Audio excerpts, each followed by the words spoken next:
What is going on, guys? Welcome back. This is Hold the Door DFS at Fantasy Sports Insight, bringing you another puck drop. This is for January 15th, Friday night slate, a 5-game slate after our 10-game doozy on Thursday. The Hurricanes were a little bit of a letdown, but the Golden Knights made up for that. And if you did roster Connor McDavid, you did get treated with a hat trick. But we did just have Kaprizov with the OT winner, one of my favorite values on the slate if you followed this content. So if you are new to the channel, hit that subscribe button. Check out all of our amazing content here at Fantasy Sports Insight that is absolutely free. So the best way you can do to support that is subscribe to our channel, hit that like button. And I will just say, if you have any questions about your lineups, any questions about a 1v1 players, throw those in the comments and I will get to them throughout the day. So let's get to the slate. Start at the top, totals and odds. The Lightning are coming in as a minus 280 favorite. That with the highest implied total at 4.1 goals at home against Chicago. Yes, this is the same matchup that we saw on Wednesday, and it will be a trend you will see these kind of mini series throughout the season, just because the schedule is going to be condensed to playing more against the same opponents. The Maple Leafs are going to be playing the Senators. They are the second biggest favorite on the slate at minus 210 with a 3.9 implied goal total. The Avalanche will be facing the Blues again at minus 145. They have a 3.3 implied total. The Capitals will be facing off again against the Sabres, which that game had 10 goals, I think, in it. But this one's showing implied total about 3.2. And the Penguins are taking on the Flyers again with a 3.2 implied total. The highest totals of the slate are going to be the Toronto and Ottawa game and Tampa Bay, Chicago, both with a line right now at 6.5 goals. And then Pitt, Philly, Washington, Buffalo at 6. And I think actually every game, I think the other game too that I did not mention, I think Avalanche and Blues are also at 6, just had the lowest, they're the highest juice on the under. So let's get into the slate. This slate's going to be actually, I think, at the top here, McKinnon, kind of what we saw tonight. Like McDavid struggled in the first night. Not struggle. Well, I mean, he didn't struggle. He didn't pot home the goals that he did tonight. He's still active. He's getting good shots on goal. It just didn't come through. So now you take and people faded McDavid because of the first game, and that was a fish move. And it's not something that not that McDavid was a must, but if you faded him only because he struggled in that last game against Vancouver, I think that's where you have to kind of like erase that mindset from this slate before. So Nathan McKinnon still has one of the highest implied floors on the entire slate. They are not the biggest favorite. It is not the best matchup compared to some of the guys we'll talk about next, but on an island, he's one of the best plays always in every slate. And I will mention that this morning at Morning Skate, they did have Ratinen and Landeskog back up together in that top 3. And we know if you've been playing NHL DFS and you've seen that group of 3 when they play together, it is phenomenal. Like correlation galore, goals galore. So I think in the past, Colorado has like to get Landeskog to the second line just for some defensive depth because he's a really good defensive player. But I think when you struggle to score goals in that first night at home, then I think that's why they're making the switch. So I think Toronto's going to be the most popular team on the slate. Well, I mean, I would say that with Tampa Bay, but I think the pricing on Toronto is going to make them extremely popular. What is a little bit tricky with Toronto is that, Matthews is skating with Marner and Tavares is skating with Nylander, but they also have been separated on the power play. Like at least last game they were. Matthews and Marner were on the same power play unit, but they were not on the same power play unit as Tavares and Nylander. I had to check on which unit Morgan Riley was on, but I think he might have actually played, was on the ice for both of them. So Matthews, I think, is going to be super popular and chalky. I think he is going to be project out higher for me slightly than McKinnon. I think there's just the upside of like 2 to 3 points, like a goal and 2 assists is just a little bit higher against a team like the Senators than you're going to see with Colorado against St. Louis. Now, does that mean fade McKinnon? No, absolutely not. I think you can definitely consider him. And again, there is enough value to jam in 2 or 3 studs. I think there's a path that you can play McKinnon, Matthews, and Stamkos. So I think it's not that out of question. So Braden Point at 7,300. It takes a little bit of an uptick in price after the last game. He played well. Obviously, was a beneficiary of. He scored a goal. He had I think at least 1 assist. The shots on goal floor is not going to be there for him all year, like comparative to Austin Matthews and McKinnon.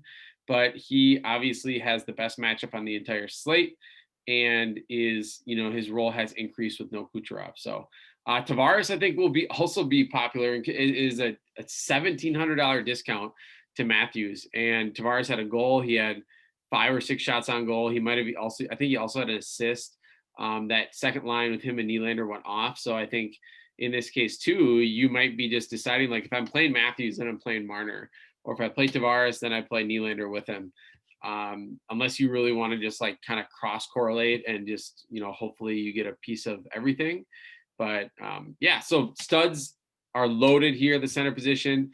The mid-range is not as appealing to me on this slate at the center position. Couturier, 5.6K. Did have an assist and does get some decent peripherals, and he has a matchup against the Penguins, who looked extremely leaky, whether it was the Penguins or Yari, I'm not sure. I had Yari that first night. Still ended up cashing by making some pivots, but starting out with negative 7.7 is never fun. Backstrom, I think, is a GPP play, somebody that you would pair with Ovechkin, who we'll also talk about here in a second.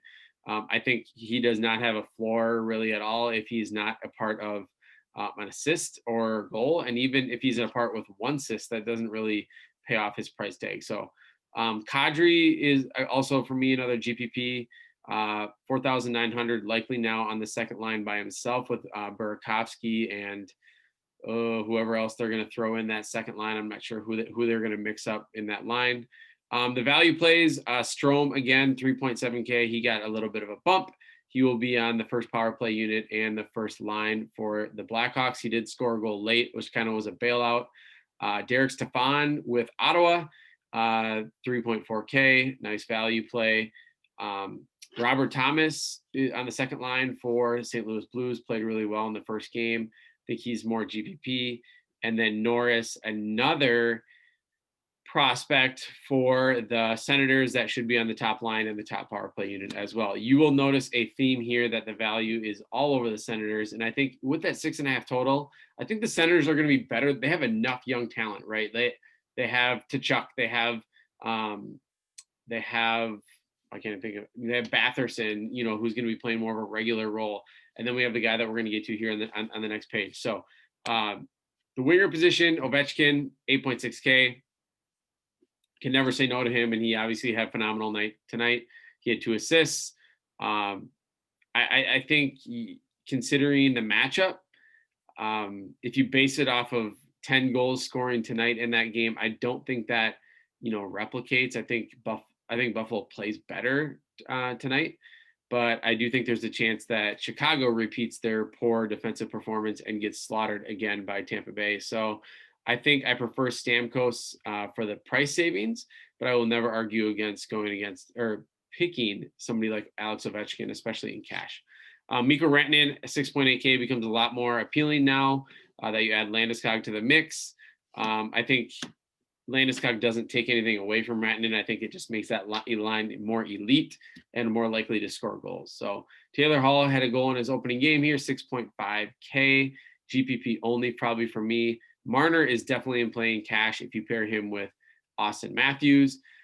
You could also just play Tavares and Matthews and then not play a winger and just, try to get parts of both the goals. It's just, in my mind, that just, if there's not even the power play correlation, why do you want to have 4 goals happen?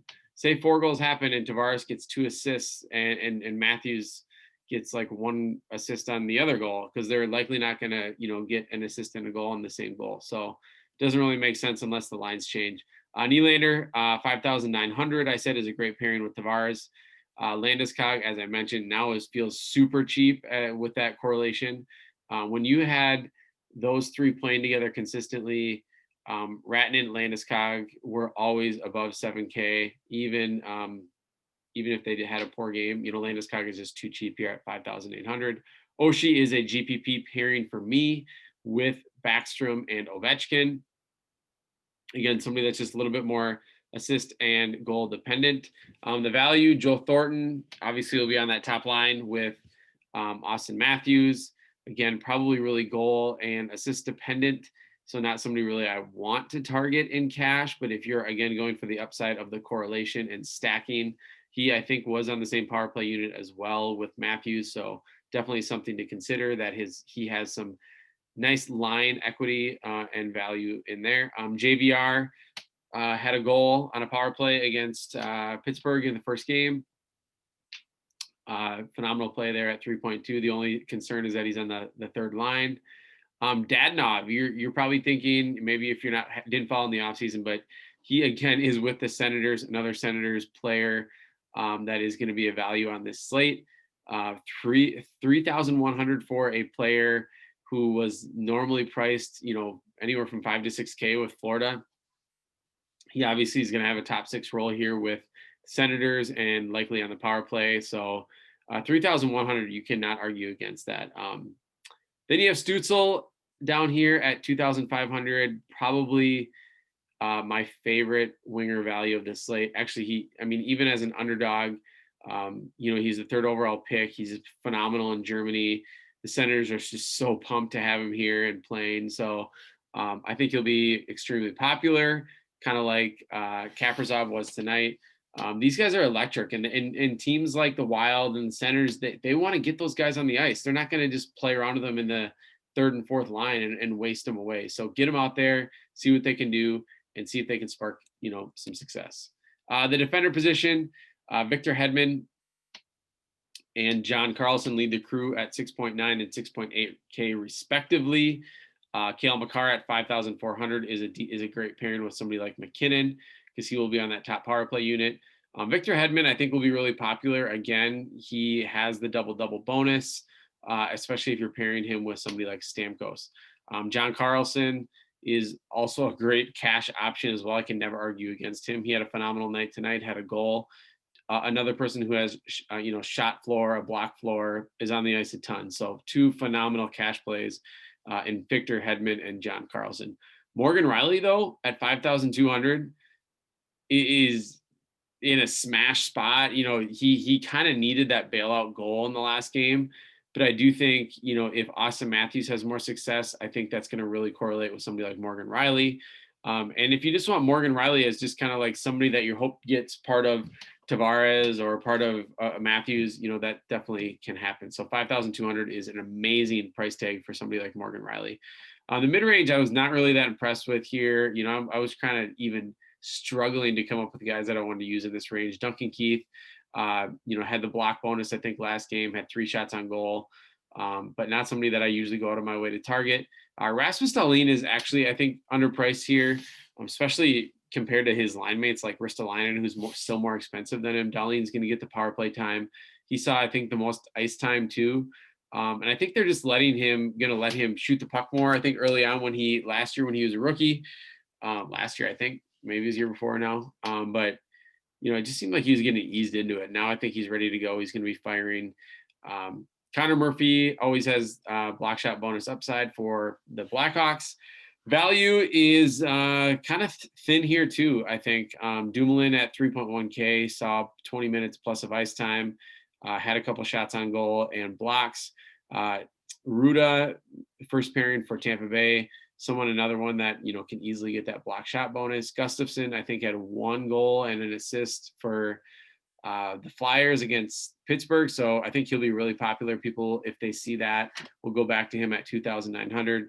And Boquist only played 17 minutes of ice time, which I know he's on that 3rd D pairing, but if you look at him as he's going to be an elite prospect for you, I just don't know how he's not playing very much. But he is on the top power play unit and did have an assist to end the game. Kind of a little bailout for him, but it is what it is. So I think in general, stack up on Toronto, probably stack up on Tampa, and then decide on McKinnon or not. So again, I greatly appreciate you guys listening.